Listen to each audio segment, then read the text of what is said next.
Nós chegamos agora num local extremamente especial, biblicamente falando. Nós acabamos de sair da casa de Simão o Curtidor, não é? Aonde Pedro estava, e chegamos aqui nesse local em que poucos metros, né? Nós temos poucos metros do local onde nós estamos até a casa de Simão o Curtidor. O que aconteceu nesse local? Pastor, por favor, leia o texto. Diz assim: retirando-se o anjo que falava, chamou 2 dos seus criados, um piedoso soldado dos que estavam ao seu serviço. E, havendo-lhes contado tudo, os enviou a Jope.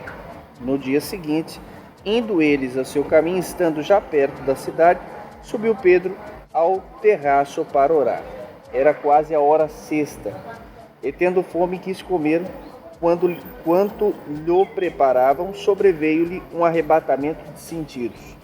E viu os céus abertos, que descia um vaso, como se fosse um grande lençol, atado pelas 4 pontas, vindo para a terra, no qual havia de todos os animais, quadrúpedes e répteis da terra, aves do céu. E foi-lhe dirigida uma voz: levanta-te, Pedro, mata e come.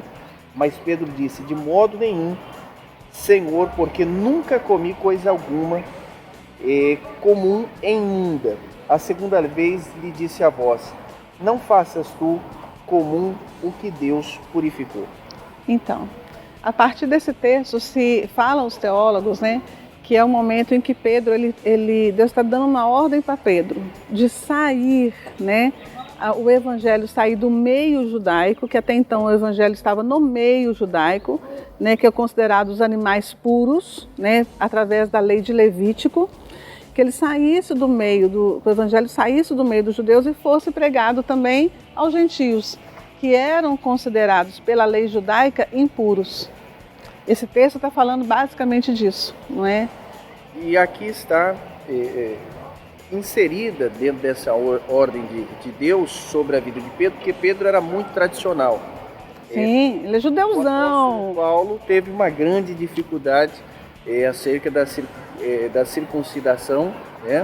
Uma grande disputa, você vê no livro de Atos, e Deus vai tocar justamente em Pedro para mudar o pensamento de Pedro concernente à forma que ele encarava propriamente os gentios. Exatamente. E Deus então toca naquilo que é mais sagrado para os judeus, que é a questão do alimento, as regras, ele toca para exemplificar exatamente isso, que Deus, aquilo que ele purificou, aquilo que ele trouxe purificação, não pode ser equiparado da mesma forma como que nós encarávamos ou o Pedro encarava. Então aquilo que Deus purificou, por que eu vou rejeitar?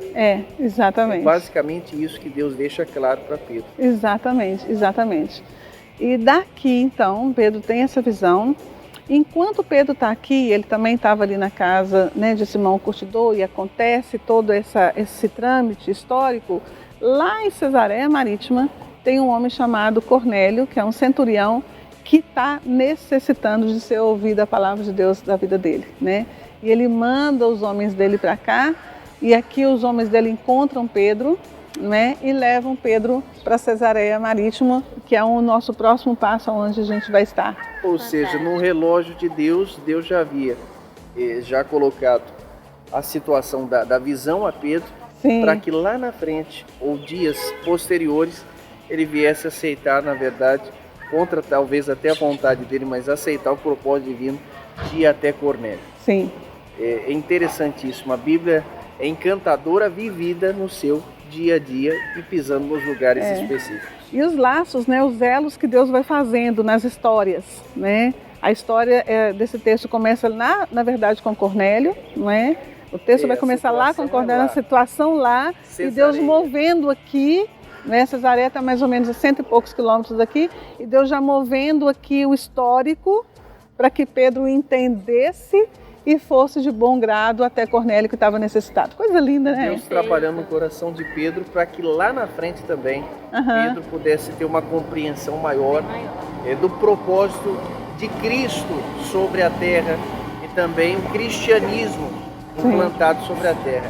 Poderia ter usado qualquer pessoa em Cesareia, mas ele tira daqui de Jope para ser o protagonista da mudança de Cornélio. Isso aí é muito interessante. É só Deus que faz isso. É só então, Deus nesse ponto aqui, a gente pode dizer que foi o Orla Goim. Or Lagoim. Saindo Exato. daqui. Fantástico. Aham. Faz toda a diferença. Faz toda a diferença. Uau. A gente vai entendendo com a geografia, com os espaços, com o clima, com o local, o que a Bíblia quer dizer, seguindo os passos.